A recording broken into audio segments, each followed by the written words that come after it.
Selama pelaksanaan pemberangkatan haji, banyak warga Palembang yang berburu mata uang Arab Saudi berupa rial. Hal tersebut ditemukan hampir seluruh toko penukaran mata uang. Setidaknya selama musim pemberangkatan haji, jumlah transaksi meningkat 200%.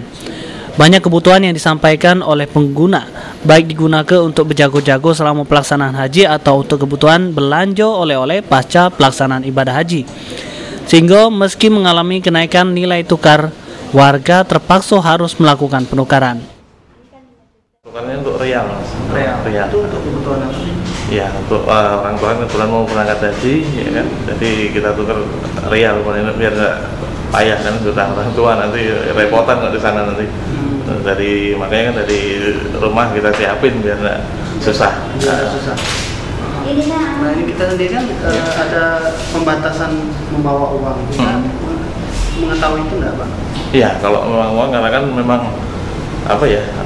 Ya kita sesuaikan cuma untuk kebutuhan saja di sana, karena kan jadi ya tidak terlalu banyak juga. Saya kan takut juga kan namanya orang tua, nanti kan ya entah lupa dan sebagainya itu. Untuk kebutuhan ini saja sih, untuk jaga-jaga saja di sana. Menurut Ayu, pengelola Money Changer ngatoke kalau musim haji merupakan momen yang paling ditunggu oleh Money Changer. Karena di momen pecah inilah banyak warga yang banyak nuker ke mata uang rupiah ke mata uang rial. Justru itu untuk keuntungan kita di bulan ini itu karena ada dua. Yang pertama itu musim haji, lagi bulan haji, terus yang kedua itu ISG. Nah, untuk haji mereka rata-rata membeli real, mata uang real. Kalau untuk ISG rata-rata mereka menjual real. Kalau real sudah kita berapa jumlah real yang kita jual ke masyarakat? Oh, udah 10 ribuan. 10 ribuan. Iya. Kita sendiri sudah mendapatkan real untuk tukar.